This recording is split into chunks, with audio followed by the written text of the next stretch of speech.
गणपती स्तोत्र. श्री गणेशाय नमः. नारद उवाच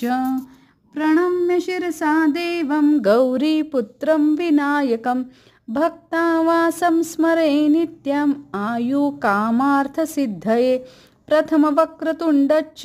एकदन्तं द्वितीयकं तृतीयं कृष्णपिङ्गाक्षं गजवक्त्रं चतुर्थकं लम्बोदरं पंचमं च षष्ठं विकटमेव च सप्तमं विघ्नराजेन्द्रं धूम्रवर्णं तथाष्टकं नवमं भालचन्द्रं च दशमं तु विनायकम् एकादशं गणपति द्वादशं तु गजाननं द्वादशैतानि नामानि त्रिसन्ध्यं यं पठेन्नर न च विघ्नभयं तस्य सर्वसिद्धिकरं प्रभो विद्यार्थी लभते विद्या धनार्थी लभते धनं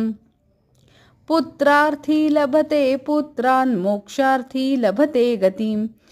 जपेत् गणपति स्तोत्रं षड्भिर्मासे फलं लभेत् संवत्सरेण सिद्धिं च लभते नात्र संशयः अष्टभ्यो ब्राह्मणेभ्यश्च लिखित्वाय समर्पयेत् तस्य विद्या भवेत् सर्वा गणेशस्य प्रसादतः इति श्री नारद पुराणे संकटनाशन गणेश स्तोत्रम संपूर्ण